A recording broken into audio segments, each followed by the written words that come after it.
Radhe Radhe Radhe Shyam Shyam Shyam Radhe Radhe Radhe Krishna Krishna Krishna Radhe Radhe Radhe Shyam Shyam Shyam Radhe Radhe Radhe Krishna Krishna Krishna Radhe Radhe Radhe Shyam Shyam Shyam Radhe Radhe Radhe Krishna Krishna Krishna Radhe Radhe Radhe Shyam Shyam Radhe Radhe Krishna Krishna Krishna Radhe Radhe Radhe Radhe Shyam Radhe Shyam Shyam Shyam Radhe Radhe Radhe Radhe Krishna Krishna Krishna Radhe Radhe Radhe Shyam Shyam Shyam Radhe Radhe Radhe Krishna Krishna Krishna Radhe Radhe Radhe Shyam Shyam Shyam Radhe Radhe Radhe Krishna Krishna Krishna Radhe Radhe Radhe Shyam Shyam Radhe Radhe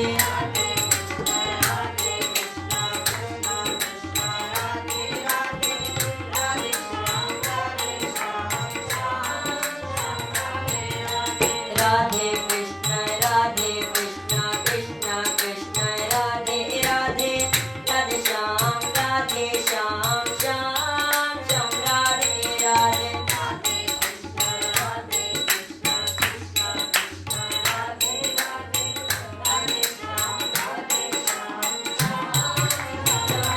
Radhe Krishna Radhe Krishna Krishna Krishna Radhe Radhe Radhe Radhe Shyam Radhe Shyam Shyam Radhe Radhe Radhe Radhe Krishna Krishna Krishna Radhe Radhe Radhe Shyam Shyam Shyam Radhe Radhe Radhe Krishna Krishna Krishna Radhe Radhe Radhe Shyam Shyam Shyam Radhe Radhe Radhe Krishna Radhe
there's an energetic pull on that day.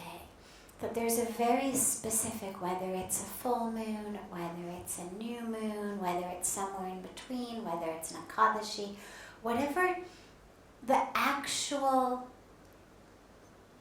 time of that holiday may be, it's based not on a date in a month that's been chosen sort of arbitrarily in that way, but it's actually based on phases of the moon.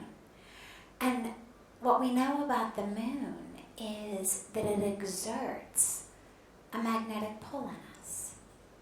And so regardless of how much astrology you may believe in or not believe in, no one can deny high tides and low tides. You don't have to be a religious person. You don't have to believe in astrology. If you've ever been on a beach and you've ever seen the difference between what the shoreline looks like at high tide versus what the shoreline looks like in low tide, what you know is that we have a difference. And that difference is due 100% to the pull of the moon. The pull of the moon is what takes all of the volume of water in the ocean. I have no idea how many liters or gallons of water there are in the ocean, but however many trillions, or whatever the measure is beyond trillions, of liters and gallons of water there are in the ocean, that pull is strong enough that it actually brings the ocean up, not imperceptibly, but like 10 feet, 30 feet, in some places even more. And I bring this up as we start talking about Janmashtami because if you're not Indian, if you're not Hindu, if you're not someone who believes that God came on earth in the form of Lord Krishna, then you can think, well, okay, this is their holiday, but it's not my holiday. But even if it's not the holiday of your religious tradition, what we know is that there is a very, very powerful magnetic pull in the universe at this time.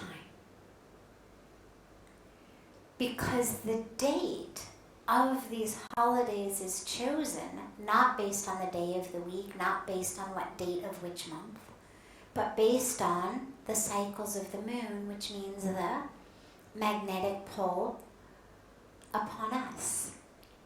And so we are impacted by that, regardless of whether we believe in it or not.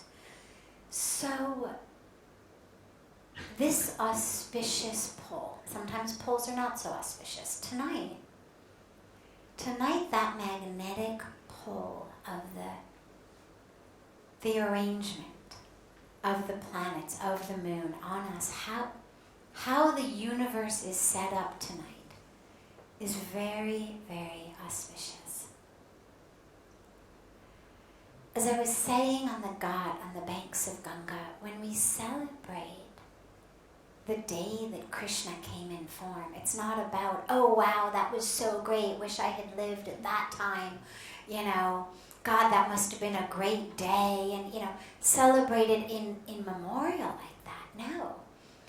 You'll see when you come tonight for the celebration that'll start at 9 and go till past midnight, the fervor, as it gets closer to midnight, is the fervor not of remembering that time, but of that time being now. Krishna's coming, Krishna's coming, Krishna's coming, Krishna's coming, and that exuberance of it. And so it gives us really a beautiful opportunity to look at so many aspects of our lives. And we don't have that much time, but we'll look at some, and then I'll stop and we'll open it up for questions. But for me, one of the most touching aspects of Lord Krishna's life is, remember, he's God. And so he's omnipotent, meaning when he was going to come on earth in form, he could have theoretically done it however he wanted.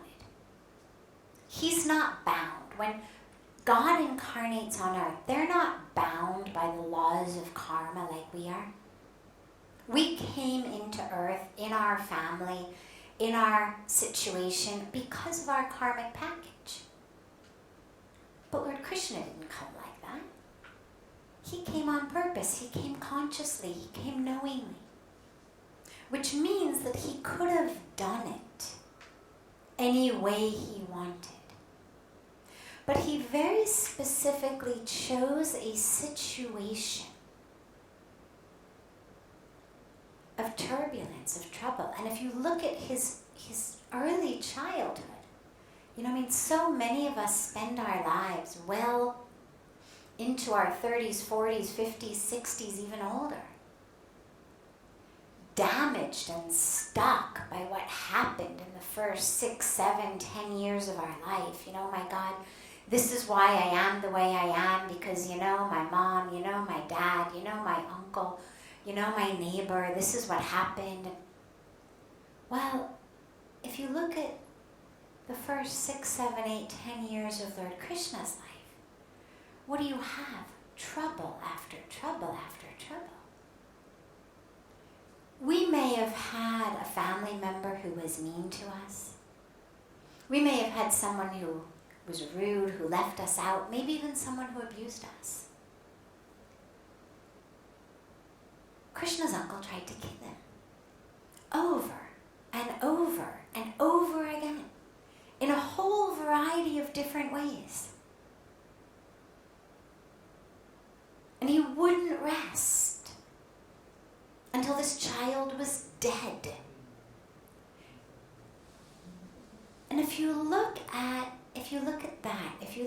as he got older, how he had to then leave Gokul, and I'm not going to go through his life, but what this gives us when we realize that all of it happened by choice, when he was planning this incarnation. And it gave us a message, a very important message, which is, do not think that being spiritual, or do not think that being connected to God is somehow an inoculation against trouble. Because if it were, well then when we look at Lord Krishna, we look at Lord Ram, their lives would have been easy. Everything would have just been exactly what they wanted, right? We think, well, I went to mandir, I did my puja, I chant my japa, why am I having so much trouble? Why are people mean to me? Why is my business failing? Well, if you take just their lives, we can pretty much be sure that nothing any of us is going through, no troubles any of us is going through, comes even close to what Lord Krishna, Lord Ram had to go through in their lives. Has any of us really been banished to the forest for 14 years? Have any of us really been tried to be killed by our family members? In our early childhood? Over and over again?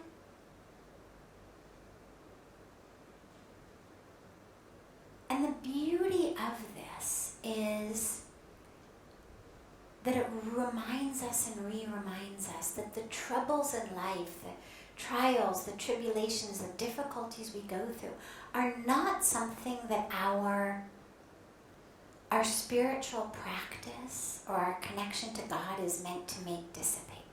What the spiritual connection breaks, as Puja Swamiji was saying, it parted the river. The Yamuna that was in flooding like the Ganga now. If someone said, you got to get from one end of Ganga to the other, no bridges, no boats. you'd say, well, it's impossible. There's no way. We're stuck. We're going to drown.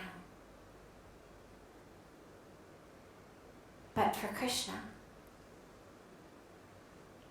the river came down. What it does is, it opens up the path. It makes us unstuck. So whether the stuckness was the locks of a jail, were the chains literally of a jail, whether the stuckness was an obstacle in our life that seemed impassable like a raging river, the presence of God changes that. Because it frees us. Not from troubles, not from difficulties. You know, so many people, the troubles of their life are things, whether it's in school, whether it's in the family, whether it's in the workplace, of feeling like they are chosen against. They work harder than other people, but they're not getting the acclaim or the appreciation or the reward or whatever it is. Well, again, so look at Lord Ram's life, right? He was I know I'm going from Krishna to Ram for a moment, but they're beautiful parallels here in this particular teaching. Well, he was the one who was supposed to be king. It was his big day. But no. Instead of being king, he gets banished to the forest. And so the presence of God, it's not about, it's going to make you king, it's going to make you successful, it's going to make everyone love you, it's going to give you all the money. It's not even that it's going to prevent you from going through difficulties. Arjun didn't want to fight the war of Kurukshetra. He said, forget it. Even the presence of Krishna could not make that war not happen. And Krishna had tried. He had tried with Duryodhana. He had tried to play the negotiator, the divine negotiator. But the war had to happen. And so in our lives, we have to remember that our spiritual practice is not about my life should be easy. Our spiritual practice is not about I'll be the most popular one, everybody will love me, I'll be the one selected and chosen and crowned and king, and there won't be any battles or wars or difficulty. Even when God was right there in form, all the difficulties were there, except in the midst of the difficulties.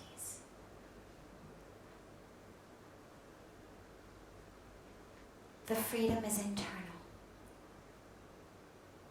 It's not about the success outside.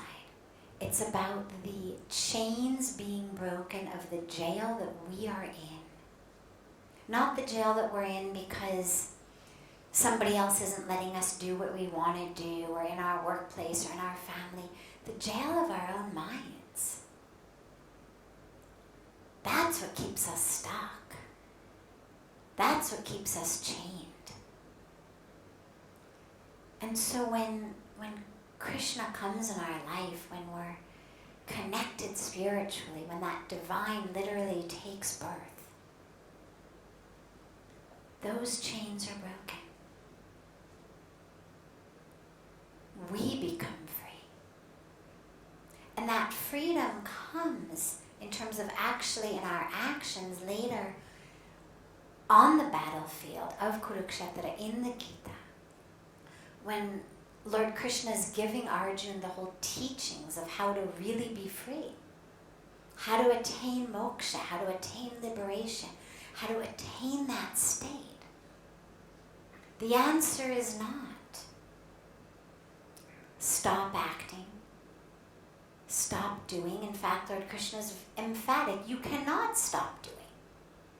You can sit down, you can close your eyes, you can stick earplugs in your ears. I mean, he didn't say it quite like that, he didn't. They didn't have earplugs, but the essence of that, you cannot do anything. Sit on your hands. But you're still acting. You're still acting in two ways. Number one, your mind is still on. And number two, not acting. Acts of omission.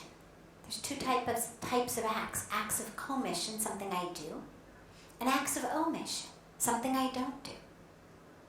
Well, that's also an act.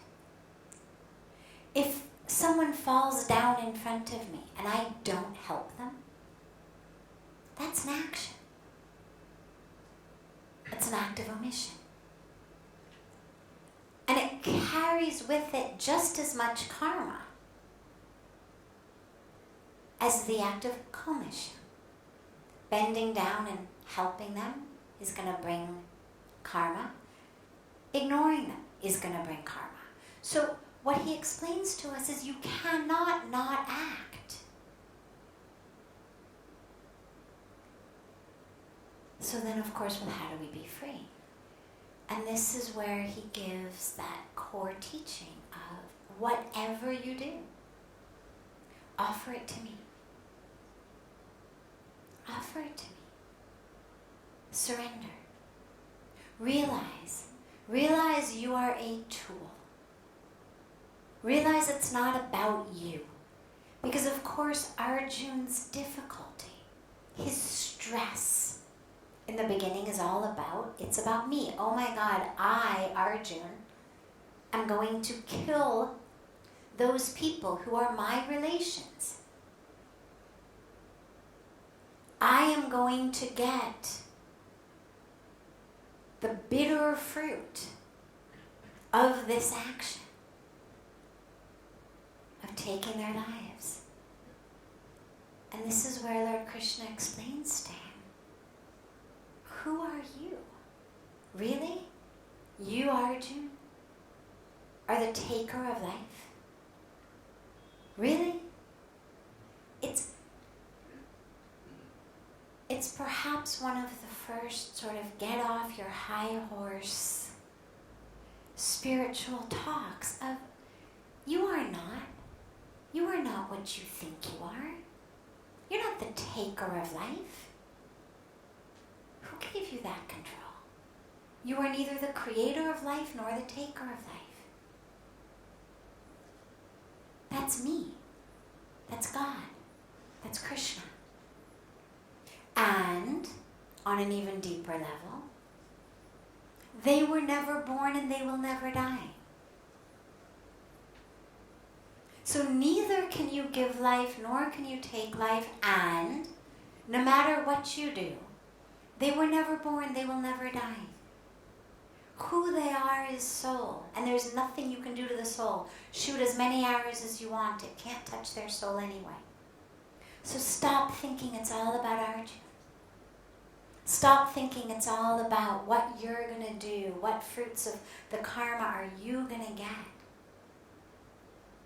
Because even if you run off, as he says, forget it, I'll go, I'll meditate. Even if you do that, you're still getting the fruits of karma. But now you're getting the fruits of acts of omission. Your duty is right here on this battlefield. Do not think that by running away, you're going to somehow prevent yourself from accruing the fruits of karma. Forsaking your duty, forsaking your dharma is an action. And it carries with it the fruits of that. Stay right here. Fight your battle. But fight it knowing that it's actually all me. That you are a tool in my hand. Chant my name. Remember me. Surrender to me. And do your duty. And it's a beautiful teaching because, as he says, abhayam, fearlessness. Stand up. We've spoken so much about fear in here over the last few nights, and that fear is all rooted in what's going to happen to me. What's going to happen to what I own? What's going to happen to that which is mine? And when we're in God's hands, that fear dissipates. That stress dissipates. And so it's a beautiful night to take that message to heart of how can we be fearless in our lives, regardless of what battle we may be having to do battle with. And the other last point to mention here is, and there's so many points that are coming to me, but just one I'll conclude with so we can take questions, is the Bhagavad Gita is really a scripture of yoga. And it's said as much, and Krishna himself says as much, that this is your scripture of yoga. And throughout the Gita he gives so many teachings on 3 general paths: the path of devotion, the path of action, the path of knowledge, bhakti yoga, karma yoga, jnana yoga. He talks so much about so many different ways of bringing yoga in our life. But for me, there's one line that's very, very dear, especially as we are practitioners of yoga, different types of yoga, is he says, yoga is the cessation of the union with pain. Now, the word yoga literally means union. And I won't go into that here, but we talk about that a lot. And this one line is almost paradoxic in a way, because we've gone through all this about yoga's union. The word literally means union. But he very clearly states yoga is the cessation of the union with pain, the breaking of the union with pain. And for me, what that teaching is about, particularly in the Gita, where he doesn't describe any of the physical postures. The yoga is all about how we live, who we are, how we are, what our lives are dedicated to, what our lives look like every minute and every moment. And that union with the divine through yoga, union with God, any name, any form, any religion, it doesn't matter. And Krishna, of course, clears up any doubt that there's only one form when he shows Arjuna that he's everything. So whatever form. But union with that brings about the end, the cessation of pain in our lives. Because most of us are united, but we're united with pain. We're united with our own suffering, whether it comes from our egos or our desires or our fears or our past or our dysfunctional relationships or our expectations that the fulfillment of which is out of our hands. So we're constantly frustrated, constantly worried. Whatever that pain in our lives may be, dedicating ourselves to yoga, which again in this context really means any spiritual path, devotion, service, knowledge, the union of all 3 of these, of course, and any aspect of that union brings about an end of the pain in our lives. And so wherever there is pain, is suffering, is struggle, it's a place for us to know, I guess I haven't really fully united there. I guess I'm not really fully connected there. I guess the divine hasn't really fully taken birth in my life in that place. And it's a beautiful way in to know where for us do we need to let more light in. And this is the night to do it. The night in which the divine comes. Comes on earth, yes. At that time, came on earth in that place, in that situation to those parents. But tonight, can take birth literally in our hearts. Puja Swamiji always says, yes, the divine came in that time, that situation. But as we celebrate it, it's now up to us to give birth to Krishna in our own hearts. That's the celebration tonight.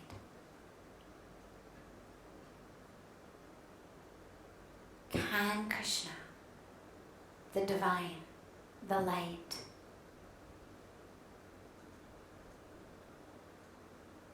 come to life in our own hearts? And that is open and possible and available for all of us. And that's the real celebration.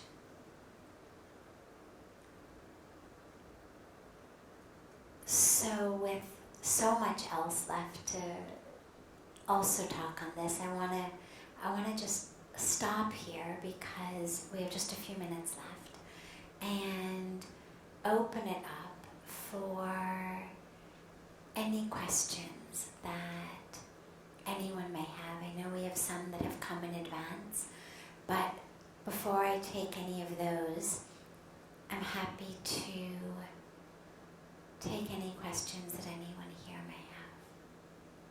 Yes. I want to ask, what's the importance about the word of love? What's so important? What is so important about About the name of the Lord. the name of God? Yeah. For instance, like many people who just change the one word Rama. Yes. Krishna, and most probably like maybe those who don't know anything about Krishna, but still they chant only one name and they're totally devoted about that word. What's so special about the word? So, it's a great question. What's so special about the name of God? Well, or the word. There's a couple different answers, actually.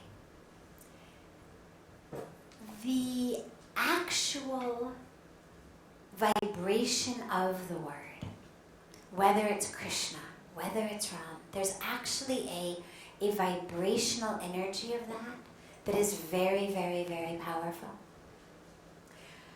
But more than that, the reason that we chant God's name is not to just chant it without any, without our minds being there, to just chant it like a word. We chant it to bring the divine into our consciousness. It's not about absent-mindedly thinking about something else but chanting that name. The more I chant it, the more that becomes literally the background in my life. When we first start chanting a mantra, we have to remember, yeah, I'm supposed to be chanting my mantra. Oh, yes, my mantra. But slowly what happens is the mantra actually starts chanting itself.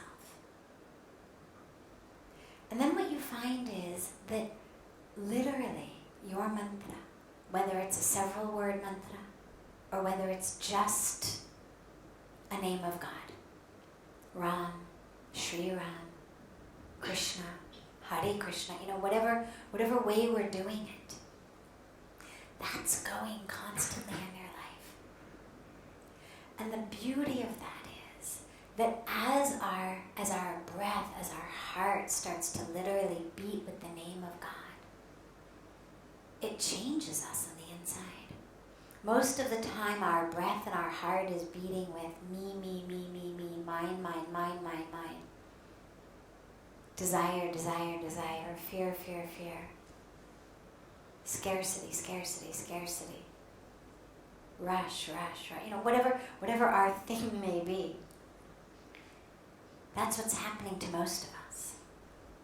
And when instead of that, we've got the divine, it literally, physiologically, biochemically, energetically, alchemically, I mean on every level, changes our experience, changes our energetic frequency, and keeps us on a very conscious level, grounded and rooted in that. So japa is a very, very powerful practice for so many reasons. The most basic of which is simply that your mind can actually only be doing one thing at a time. We may think, it feels sometimes like my mind is in a million places. But really all that means it's in lots of places sequentially. At one moment, your mind actually can only be thinking about one thing. And if what I'm thinking about is God's name, then I'm not thinking about how much I'd like to kill my neighbor for his barking dog, or how much I'd like to, get my colleague fired for stealing my work, or how much I'd really like to, go to bed with somebody else's wife, or whatever it is that's taking us off track. If I'm chanting my mantra, that's what my mind is doing. And so it keeps me on track. That's just at the most basic level. That you could do with any word, any phrase, it doesn't matter. But the power of actually chanting a sacred mantra or chanting a sacred name of God is it becomes literally a vehicle that takes us there.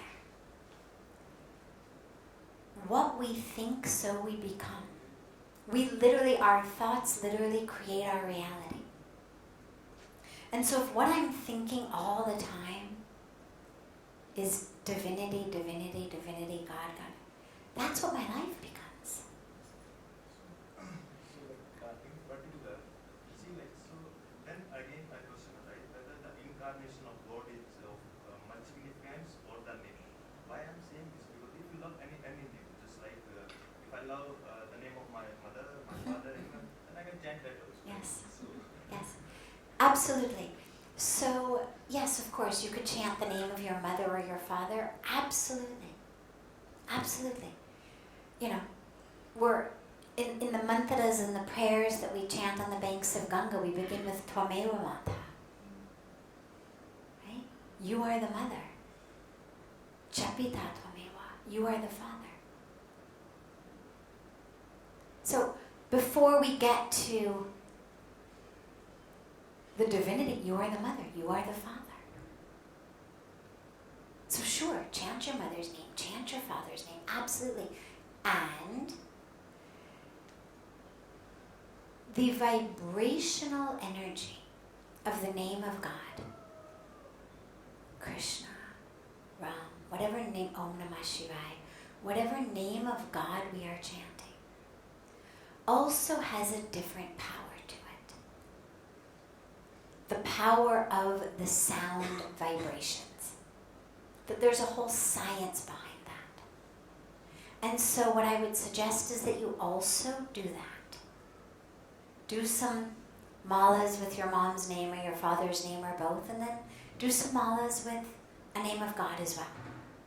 Because that's going to have a different energetic impact on your body from that. Yes. Yes. So it's like whether, just say like in Bible also, they used to say like in the beginning there is only the word. In the beginning there is only the word. The word. The word is universal itself. So the word can't be bound to some section of the society. Absolutely. If say like somebody who is atheist, so then what's the significance of that word for that atheist? Because like if there is some science behind the word, then this is science. It's not Absolutely. So as I said, there's a power on a lot of different levels. So one aspect is literally the vibrational energy of that word. Krishna, Krishna. I am not, by the way, a sound specialist. I am not an expert in the Samved. But people who are could actually tell you the power of the Sanskrit syllables that make up these names and why that's powerful, aside from the fact that it also happens to be a name of God. So in and of itself, the syllables themselves, in a way that's different from the name of your mother or the name of your father, is very powerful. That's one way. However, in terms of the bhav, the feeling of it, then absolutely you should chant whatever name appeals to you. And Pujya Swamiji shares a beautiful story of a woman in America who came to him, a Christian woman who wanted a mantra. And in fact, she told him she wanted a Hindu mantra.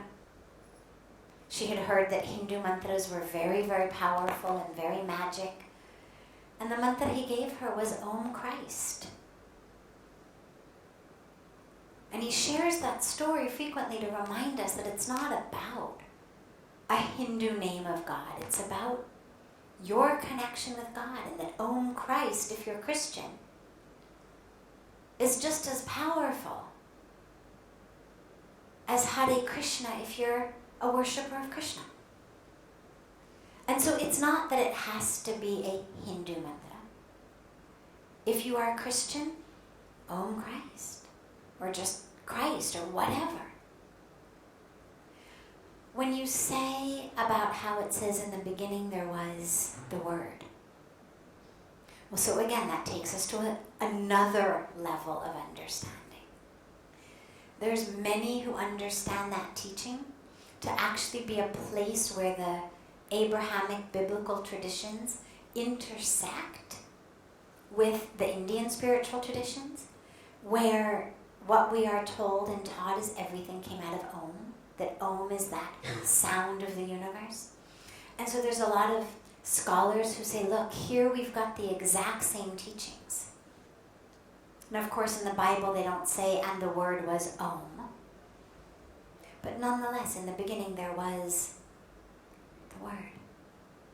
And for the Sikh tradition, for example, it's all just about the Word. That is God. And so that's another way of understanding it. But regardless of which way you go in, the power of japa cannot be overstated. And whether you're going to go in this way, or you're going to go in that way, or you're going to go in this way, in any way you go in, on any of the levels that we've spoken about its power, whether all of them appeal to you, one of them appeals to you, it doesn't matter. But we've been very, very clearly taught and told in many, many different texts by many, many different sages and rishis of different lineages, that chanting the name or chanting the word, whether it's Om or whether it's Krishna or whether it's Satnam, but that chanting the name, the word, is one of the most powerful ways into spiritual awakening and into connection with that whose name you are chanting. Last, yes, just because it's you. Yes. If you chant, whether you chant inside yourself or you chant out, does that make a difference? And my other question is, Okay. is japa, can it be used, is it meditation or is it totally different? Okay. So is japa meditation or is it different? And do you have to chant it out loud or can it be inside? Is there a difference?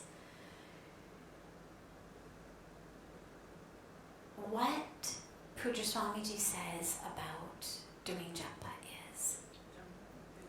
Japa is the chanting of the name. It's the practice of chanting the name or chanting a mantra. So whether it's one word or whether it's a phrase, japa is the practice of reciting that. Typically with a string of beads that we call a mala.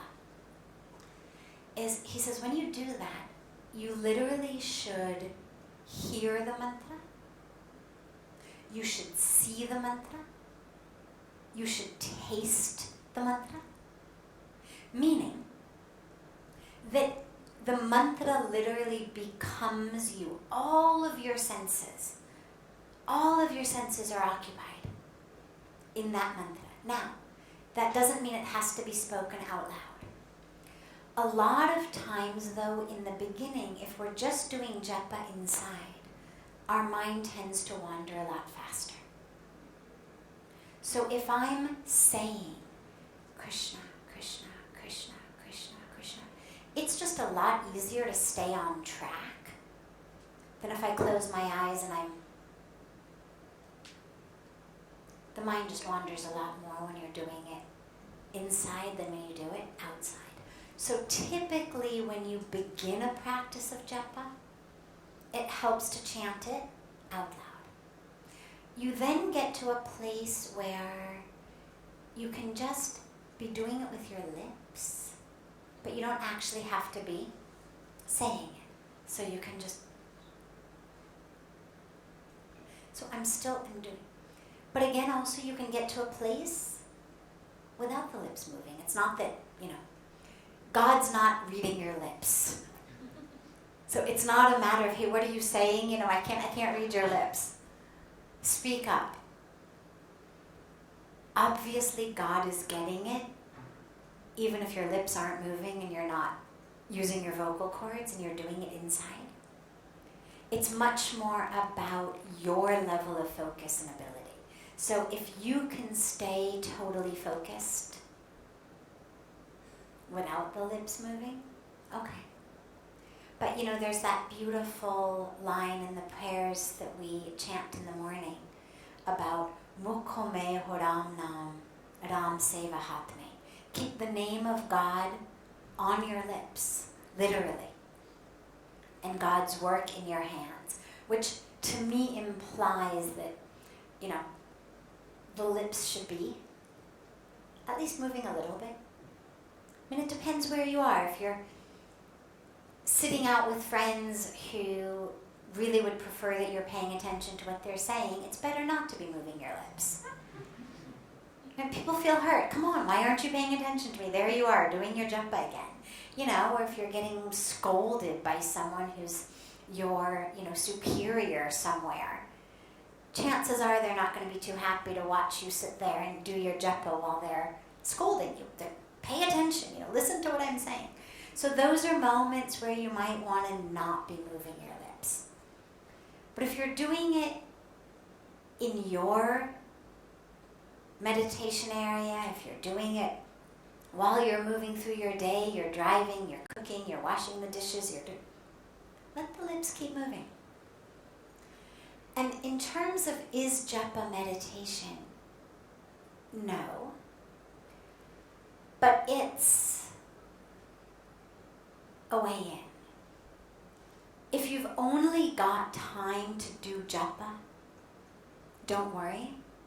It gets you into an experience of meditation. But if you have time to do both, what I find is that doing my japa, I automatically get into a very, very meditative state. Even if I'm somewhere where my eyes are open. I'm not sitting in my temple, for example. If I'm traveling, I'm sitting in a car with people, I'm sitting on an airplane somewhere, I'm sitting on a stage someplace at a program that's going on a long time, or whatever it may be, and I'm doing my japa, well, you're not going to want to necessarily close your eyes all the time. But even so, what I notice is, even if my eyes are open, the practice of japa brings me into a very, very deep meditative state.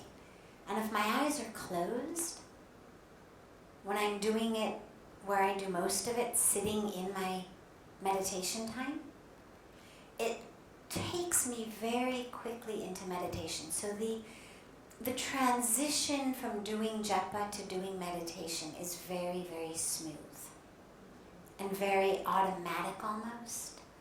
And the minute I put down the mala, the mantra keeps going. Even though I'm no longer doing japa and now I'm meditating, the mantra is still going. And that's the beautiful thing that happens, is it literally just starts going. So see whether you can give yourself enough time, even if it's just 5 or 7 minutes, that when you're done with your japa and you put down your mala, to just sit, even a few minutes. And just see the power that the japa has had on your meditation. Because we very easily connect with that whose name we're chanting. And so if I've been doing my mantra, that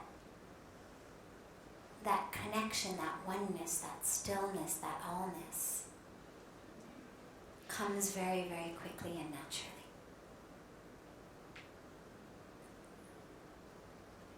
Yeah, of course. Wonderful. So have a wonderful rest of Janmashtami. And at 9 we will be having the program at our main temple, which is just in the center of the ashram. You'll see where all the lights and decorations are up. Feel free to join us. There will be music. There will be probably some performances by our Rishi Kumars, I believe. There'll be so much. So it'll go on, as I said, till at least midnight, but you don't have to stay the whole time. Come and stay for as long as you want to stay and enjoy and celebrate. And most importantly, see whether you can feel the divine presence by any name, any form, whatever your religion or culture may be, taking birth in your heart. And that'll make it really a very, very holy day, as Pujya Swamiji says, not just a